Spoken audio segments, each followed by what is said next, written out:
자, 안녕하세요. 구독자 여러분, 멤버십 여러분.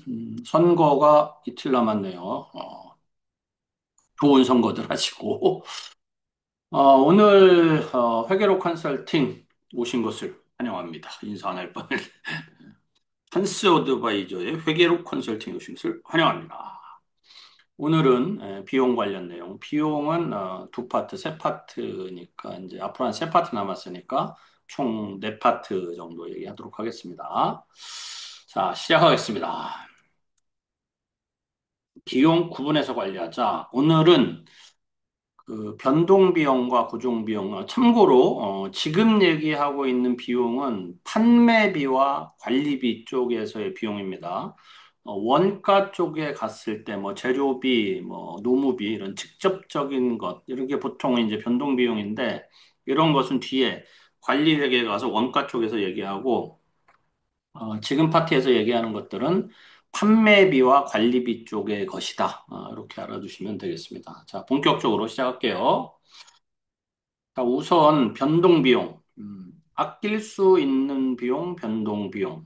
이거는 우리 구독자 여러분, 멤버십 여러분들께서 혹시 제 그 채널을 보고 계신 우리 중소기업 대표님들이 계시다면 판매비와 관리비를 이렇게 쭉 보셔서 고정적으로 들어가는 것과 제가 이제 지난주에 말씀드렸잖아요. 고정적으로 들어가는 것과 뭐야 그 이제 변동성을 가지고 있는 거. 그러니까 뭐 매출이 늘어남에 따라 비용이 늘어난다든가 이런 것들 있죠. 이런 부분들을 구분을 일단 하시고 그 중에 고정 비용은 아끼기가 어렵죠. 왜냐하면 임차료 같은 경우, 예를 들면 매달 한 300만 원 정도의 공장 임차 대금이 나간다. 월세가 나간다. 쉽게 얘기하면. 월세가 나가는데, 뭐 매출을 30억 할 때 300만 원 나가도 월세가 10억 한다고 100만 원 나가는 건 아니잖아요. 그렇죠? 300만 원 나가는 거니까. 이런 고정 비용은 사실상 줄이는 게 불가능하지만, 변동 비용은 상황에 따라 줄일 수 있을 겁니다. 그래서 관리가 필요하다는 거예요. 그래서 아낄 수 있는 비용, 변동 비용. 자, 접대비 같은 거, 뭐 광고 선전비, 뭐 마케팅 비용, 또 여비교통비. 의외로 여비교통비를 많이 쓰는 중소기업들도 꽤 있어요. 또 뭐 이것 외에도 여러 가지가 있을 수 있죠. 복리후생비도 변동 비용으로 볼 수도 있을 것이고. 인건비 같은 경우에는 좀 고정 비용에 이제 좀 변동성이 조금 있죠. 그래서 뭐 준고정 비용 이렇게 얘기하는데, 근데 뭐 사실 인건비나 뭐 그런 거 줄이기 쉽지 않죠. 뭐 임차료나 이런 거. 그래서 일단 중소기업 그 손익계산서를 보면요. 변동 비용이 생각보다 판매 관리비의 비중이 안 커요. 그래서 중소기업에서 변동 비용 관리하는 건 쉽지 않아요. 근데 제조업은 더더욱 쉽지 않고 도소매업은 좀 신경을 써서 보시면 도움이 되실 겁니다. 그래서 우선 변동 비용은 판매 관리비에서 자, 줄 그어가면서 할게요. 빨간색으로. 네, 비중이 이렇게 크지가 않아요. 비중이 그닥 크지는 않다. 그리고 줄이고 싶어도 줄이기 어려운 변동 비용도 있어요. 예를 들면 영업 활동과 직접적 관련이 있어요. 예를 들면 이런 거죠. 인터넷 쇼핑몰 업을 하시는데 이 포털에 구글이든 네이버든 광고를 해야 되는데 광고가 줄어들면 매출도 같이 줄어들어요. 아주 그 효과가 그냥 눈에 보이게 나면 아무리 매출이 적어도 광고를 줄이기가 쉽지 않겠죠. 결국은 광고 대비 예를 들면 한 달에 1억 원 정도의 광고비가 나가는데 1억 원 정도 광고비가 나가면 한 5억 원 정도의 매출이 올라와야 돼요. 그래야 광고 효과를 보고 있다라고 우리 대표님들은 생각하고 계신데 지금같이 경기가 안 좋아. 경기가 안 좋다 보니까 그냥 1억 원 정도의 광고비가 지출이 되는데 매출은 한 2, 3억 원밖에 안 돼.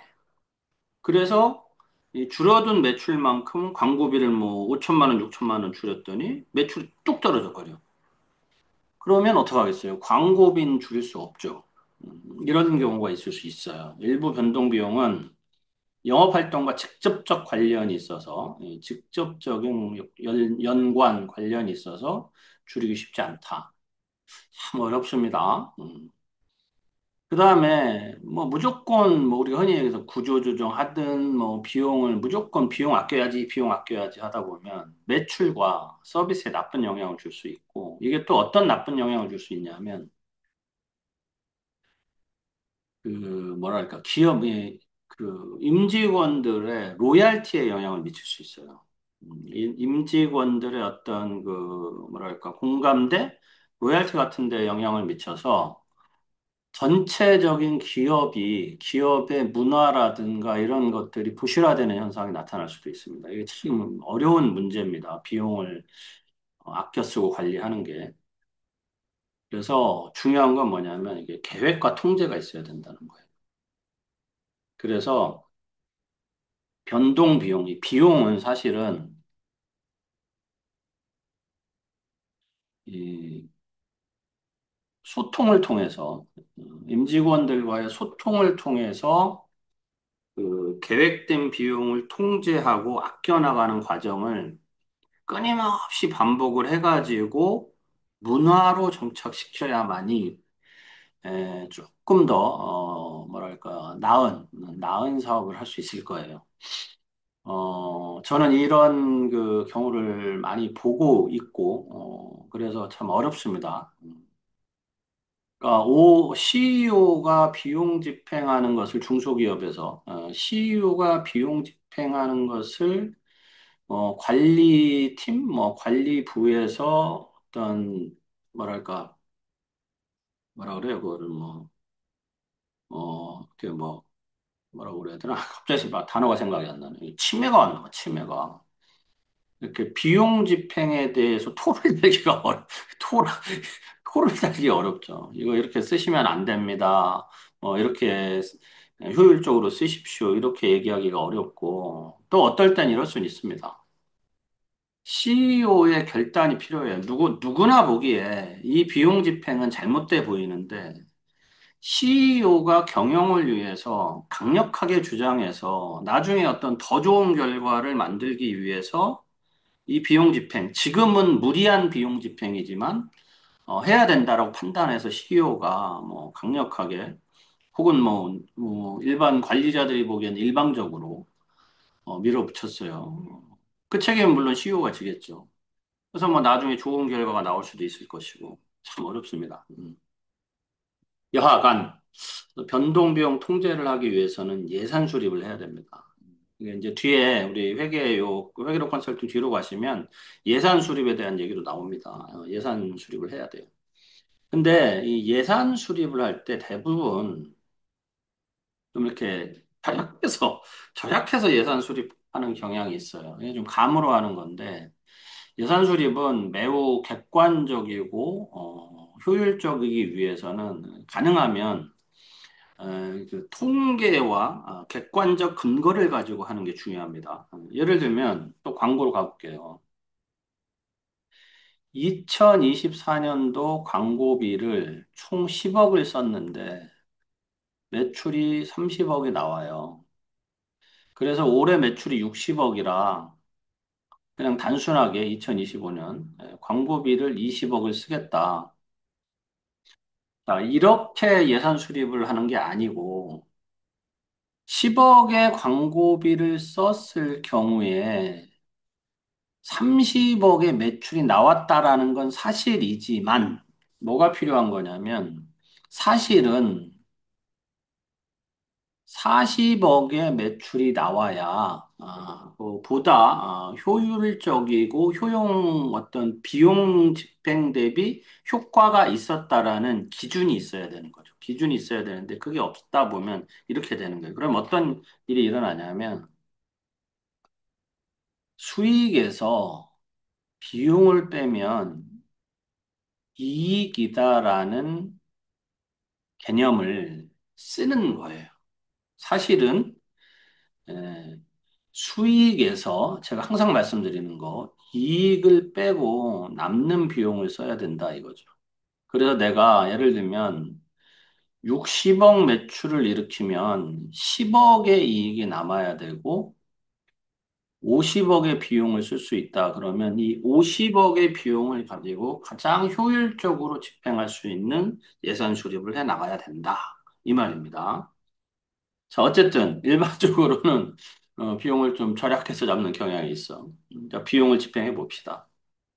비용을 집행을 하면 그 비용을 집행한 거에 대해서 실적을 분석을 하고 비용을 과다하게 사용했다 그러면 적정 비용이 집행되도록 교육하고 예, 토론하고 소통해야 됩니다. 그래가지고 직원들이 왜 이 비용을 효율적으로 써야 되는지를 계속해서 문화로 만들어 가야 되고 비용을 과소 사용하였다 하면 이거는 현실적인 예산 수립이 안 된 거일 수 있잖아요. 이 정도 가지고도 충분히 효율을 나타내고 있다면 혹은 지나치게 통제되어서 사업 계획과는 관계없이 너무나 비용에 대해서만 집중하고 있을 수도 있거든요. 그런 부분들. 자, 이렇게 어쨌든 비용 대비 실적 분석을 하고 또 그 분석을 통한 비용 집행을 해 나가야 되는 거예요. 그리고 궁극적으로는 비용 대비 실적을 공개를 해서 이게 이런 겁니다. 음, 자, 생산직 직원과 영업직 직원이 있어요. 그러면 이 영업직 생산부서와 영업부서가 있는데 이 두 부서는 비용에 대한 개념이 완전히 다르죠. 그렇죠? 생산부는 원가 개념의 비용이고 영업부는 좀 판매비와 관리비 개념의 비용이거든요. 그래서 이 생산직 쪽에서의 비용 절감이라든가 비용 관리는 이 매출 원가니까 매출 총이익을 그 기준으로 생각을 매출 총이익을 기준으로 원가 비용 절감 부분에 대한 이야기를 공유를 하고 소통을 하는 것이고 영업 부서는 마케팅비, 광고 선전비, 접대비 등등의 판매비와 관리비에 대해서 비용과 연관이 되어 있는 부서잖아요. 그렇죠? 그렇다면 그 부분을 가지고 소통을 해야 된다는 거예요. 이해되시죠? 그래서 월간 비용 대비, 자, 우리가 빵을 만드는데 밀가루를 100kg를 써서 1,000만 원의 이익을 냈다. 그런데 동종업계는 100kg를 써서 1,100만 원의 이익을 내더라. 그러면 우리는 어떻게 100kg를 써서 1,100만 원의 이익을 만들 것인가를 고민해야 되는 거죠. 판매 관리비도 마찬가지죠. 어떤 곳은 10억 원의 광고비를 가지고 40억 원의 그 매출을 일으키는데 우리는 30억 원을 일으키고 있다. 그러면 어떻게 효율적으로 집행해야 되는지를 논의하고 그것을 어떤 달성하기 위한 프로젝트를 생각해 보고 이 프로젝트를 관리해 나가고 그래서 최근에 이제 목표 관리 시스템 중에 OKR이라는 게 있죠. 오브젝티브 키 리절트 그러니까 목표를 달성하는 어떤 핵심 결과들을 매우 빠른 시간에 피드백해 나가면서 목표 관리를 해 나가는 과정, 뭐 OKR. 우리나라에서 이제 좀 쓰던 게 요거와 좀 비슷한 게 이제 KPI라는 건 아시죠? 근데 요즘은 이제 OKR 쪽으로 좀 가는 경향이 있는 것 같아요. 이런 부분들을 통해 가지고 소통하고 관리하고 피드백하고 이렇게 가야 된다는 거예요.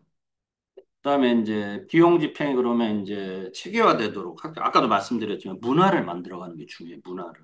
그리고 비용 대비 생산성을 파악을 하고 또다시 돌아가서 이제 또 다른 사업 연도가 시작이 되면 예산 수립하고 이러면서 이제 비용 통제를 해 나가서 가장 효율적인 비용 집행을 해 나가는 걸 만들어내서 결국은 이게 어떻게 가냐면 공원 이익이라는 개념과 이제 맞닿아지게 됩니다. 공원 이익은 다음에 우리가 관리 회계할 때 말씀드리겠습니다. 자, 지우고 넘어갈게요. 자, 중소기업에서 이렇게 비용 관리하는 게 쉽지 않죠, 여러분들. 그러나 제가 오늘부터 있잖아요, 오늘부터. 그 CEO의 서재라는 동영상을 올릴 계획입니다. 노션으로 제가 읽은 책들을 우리 대표님들께서 읽어보시면 좋겠다는 책들을 좀 소개를 해드리려고 그러는데, 물론 당연히 우리 구독자 여러분들, 멤버십 여러분들도 뭐 생각 있으면 한번 사서 보세요. 제가 뭐 읽을 만한 책들을 소개를 해드릴게요. 그 책이 뭐냐면 현금의 재발견인데, 제가 요즘 현금 강조를 많이 하잖아요. 그래서 며칠 전에 서점 갔는데 제목이 너무 마음에 드는 거야. 현금의 재발견. 그래서 이제 그 책을 보면 예, 아주 하드코어한 비용 관리 CEO들이 많이 나와요. 그런 걸 보면서 제가 공감이 많이 되더라고요. 물론 중소기업과는 약간 동떨어져 있는 미국의 진짜 어마어마하게 큰 기업들의 CEO 이야기지만, 제가 그 책을 읽으면서 저도 한 이제 중간 정도 읽었거든요. 반 50페이지 정도, 이제 반 50% 정도 읽었는데, 이것을 어떻게 우리 중소기업 대표님들한테 소개시켜 드릴까 하면서 저는 책은 읽으니까, 하여튼 이따가 요 동영상 올리고 바로 올려드릴게요. 하여튼 그 비용 관리를 통해 가지고 이제 현금을 확보하는 뭐 이런 얘기들이 좀 나오거든요. 마찬가지예요. 우리 중소기업 대표님들도 이런 비용 관리를 하는 목표가 뭐냐면, 제 생각이지만 제 회계 원칙, 경영 원칙, 이런 건 뭐냐면, 일단 어느 정도 수준의 현금성 자산을 확보하는 중소기업을 만드는 거예요. 그 매출, 예를 들면 뭐 매출이 100억이면 뭐 10억 원, 20억 원 정도의 현금성 자산을 항상 갖고 있어라. 저는 그걸 엄청나게 생각을 많이 하거든요. 그런 부분을, 이제 어쨌든, 그런 부분을 생각하시라는 뜻이니까, 무슨 말이냐면, 우리 대표님들, 우리 구독자 여러분들, 멤버십 여러분들 컨설팅 하실 때 대표님들에게 비용 절감을 통해서 현금성 자산 확보를 해라. 그리고 이 현금성 자산을 나중에 어떻게 배분할 것이냐. 사업을 위해서, 경영 목표를 위해서 어떻게 배분할 것이냐. 이게 또 이제 회계 관리, 경영 관리 하나의 또 그 컨설팅 거리가 되겠죠. 그리고 대표님들은 그런 생각을 많이 하셔야 되겠죠. 자, 다음 장. 자, 아이고, 안 넘어가네요. 자, 고정비용. 고정비용은 줄일 수 없잖아. 제가 아까 말씀드렸듯이 줄일 수가 없잖아. 그렇죠? 고정비용은 줄일 수가 없으니까 어떻게 해야 돼? 투자할 때 조심해야지. 투자할 때 조심해야 되는 거예요. 그러니까 살 때 조심해야 돼. 음. 예를 들면 이런 거예요. 제가 이제 골프를 치면서 뭐 아이언 세트를 하나 사고 싶어요. 그러면 뭐 여러 가지 그 사이트가 있잖아. 뭐 골프존 마켓, 뭐 딜팡, 그다음에 이제 제가 주로 구입하는 그 AK 골프 뭐 이런 데 있어요. 제가 아이언을 바꾼 지 한 1년 됐나? 저는 근데 좀 비싼 거 사는 걸 좀 두려워하는 근데 보통 아이언 뭐 150만 원 플러스 마이너스잖아요. 그게 비싼 거야, 나는. 막 여러 번 봐요. 여러 번 보고 하다가 제가 작년에 윌리슨, 우리나라에선 그닥 뭐 이렇게 많이 알려진 그 메이커는 아닌데, 윌리슨 아이언이 그때 돈으로 한 88만 원에 나왔어요. 88만 원에. 5번부터 S까지. 5번, 5, 6, 7, 8, 9, 피칭, A, S. 그러니까 52도, 56도, 8개. 88만 원엔 피치까지였나? 피칭까지였나 보다.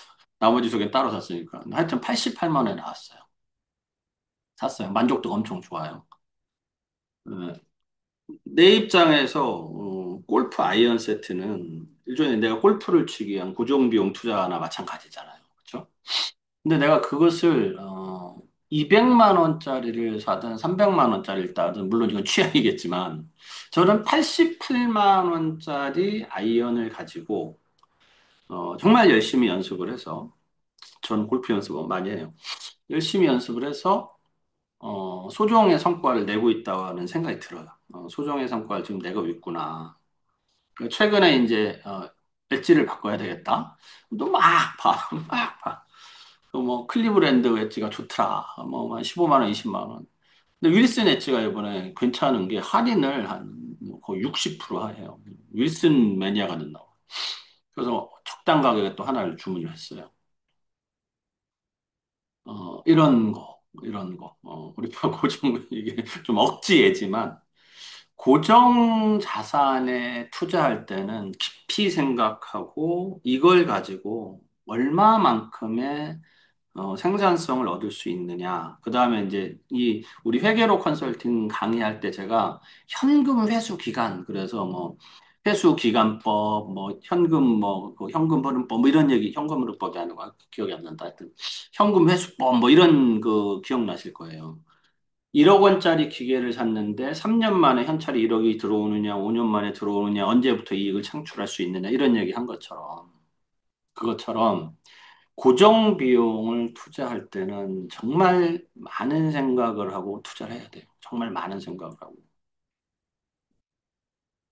최근에 저희 회사의 지점장님께서 이런 걸 물어보셨어요. A라는 회사가 있는데 영업이익이 마이너스가 난다 이거예요. 마이너스가 난다. 왜 마이너스가 나냐면 이 지금 현재 이 회사의 특징이 감가상각 자산이 너무 많아서 감가상각비 자산이 너무 많아가지고 마이너스가 나기 때문에 이걸 하기 어렵다. 근데 외감이래요. 외감은 원래 그 감가상각은 외감이 아닌 우리가 만나는 중소기업, 일반 기업 회계 기준을 쓰는 중소기업은 감가상각은 뭐 안 해도 무방하다고 보거든요. 뭐 굳이 해라 이런 필요는 없어요. 그래서 이익이 안 나는 경우 감가상각을 안 하는 경우도 있잖아요. 그래서 뭐 너무 많은 감가상각이기 때문에 이익이 안 난다. 그러면 회사에 뭐가 안 좋은 거예요? 영업이익이 안 좋다는 건 이 회사의 재무 관리, 재무 어떤 성과 이런 게 안 좋은 거잖아요. 근데 사실은 감가상각이라는 건 어떤 측면에서 굉장히 좋은 거예요. 왜냐하면 현찰이 들어가지 않는 비용이란 말이에요. 그렇죠? 예를 들면 감가상각이 10억 원입니다.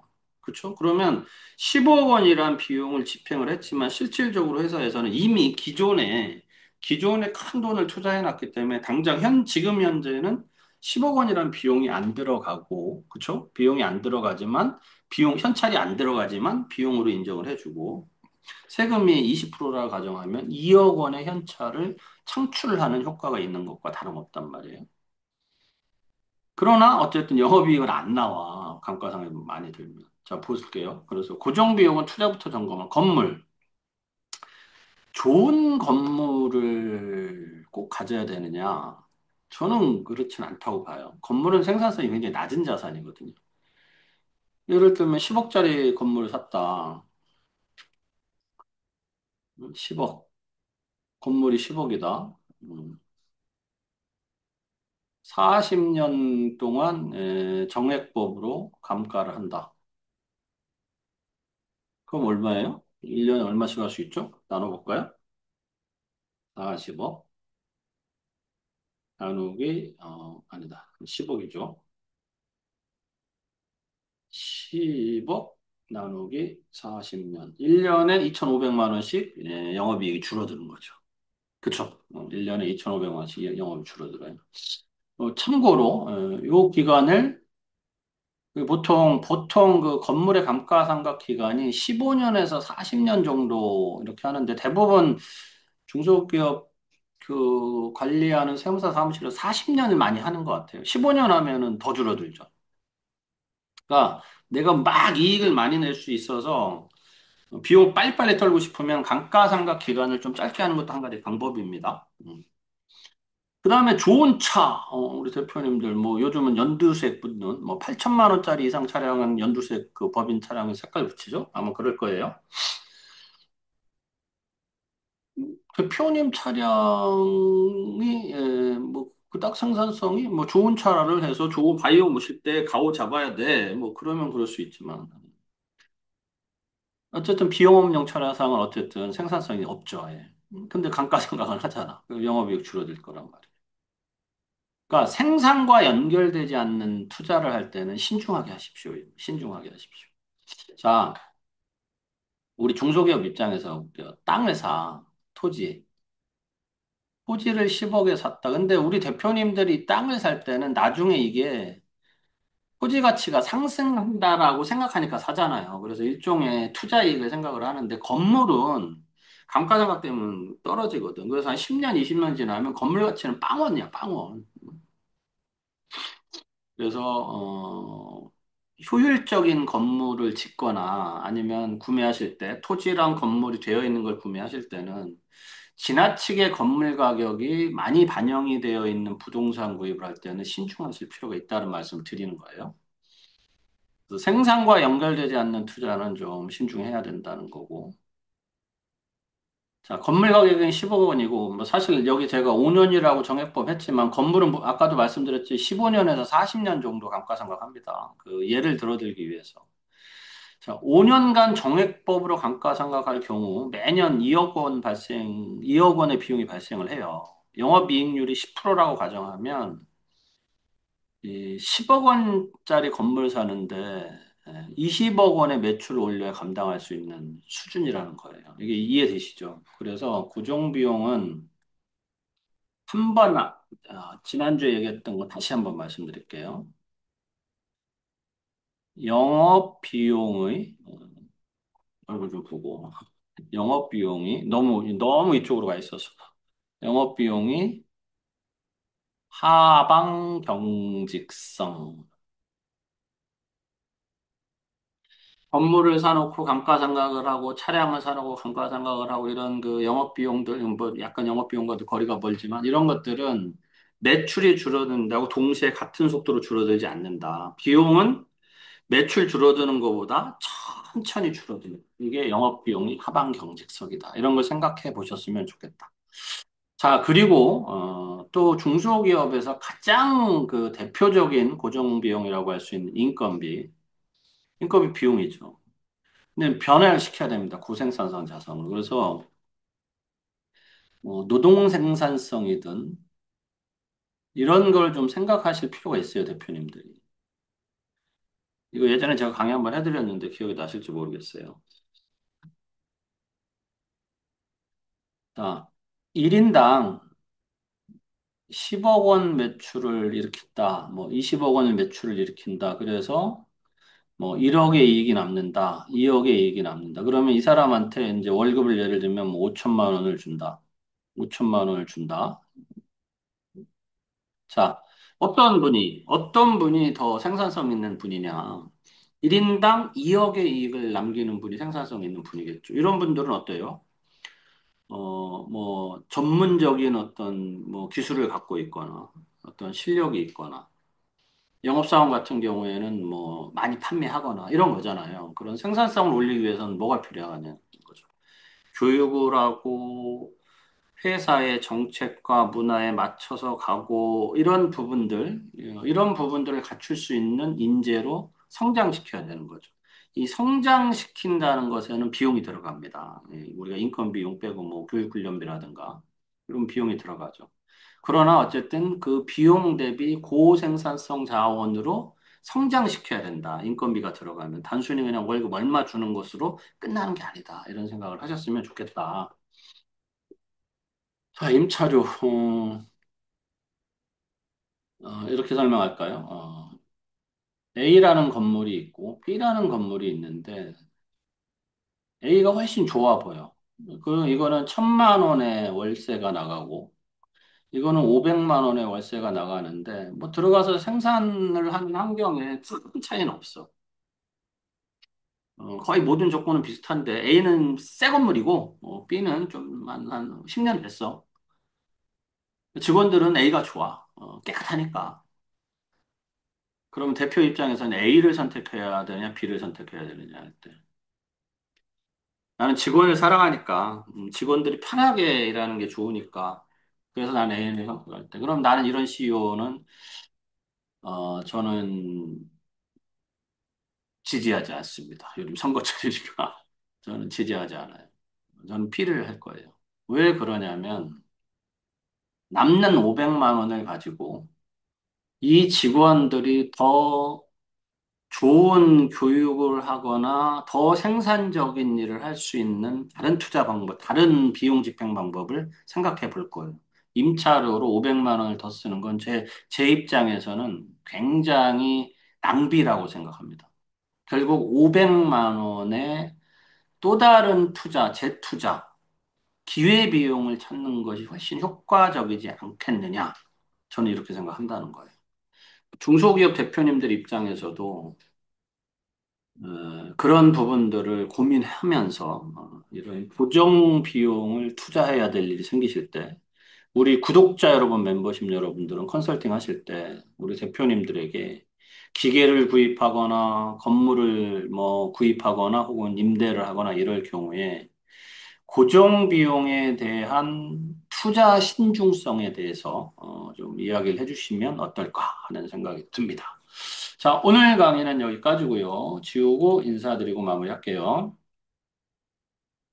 자, 그리고 아까 얼핏 말씀드렸던 우리 제가 이제 이번부터 야심차게 근데 이제 책을 읽어서 해야 되니까 자주 올려드리긴 쉬울 것 같진 않고 책을 한 권 한 권 읽을 때마다 그때그때 CEO의 서재라는 그 재생 목록을 만들어서 제가 읽는 책들에 대해서 좀 공유를 하도록 하겠습니다. 우리 구독자 여러분들을 많이 좀 봐주시고 멤버십 여러분들도 좀 봐주세요. 인사드리고 마무리할게요. 여러분들 이제 또 6월이 시작이 됐습니다. 오늘이 1일이에요. 6월 1일이고 내일 모레 투표는 우리 민주주의 국가 국민의 권리이고 의무이죠. 꼭 투표를 하시고 저는 이미 사전 투표를 하고 왔습니다. 사전 투표를 하고 왔고 여러분들이 생각하시는 투표하시고 6월 달에도 여러분들께서 원하시는 좋은 성과 이루시길 바라고 저도 좋은 홍보와 좋은 내용들을 여러분들한테 공유해 드리겠습니다. 그리고 6월 달에 우리 멤버십 여러분들 제가 저번에 말씀드렸던 주식 이동과 관련된 세무조사 건이 마무리가 거의 됐습니다. 그래서 이제 자료 수집이 되면 그 내용을 가지고 제가 6월 13일 정도에 그 주식 이동해야 될 때 조심해야 될 부분에 대한 멤버십 줌 강의를 진행을 하도록 하겠습니다. 그게 확정이 되면 우리 멤버십 카톡방에 공유하겠습니다. 자, 6월 화이팅 하시고 오늘 인사드리겠습니다. 자, 고생하셨습니다. 자, 마무리합니다.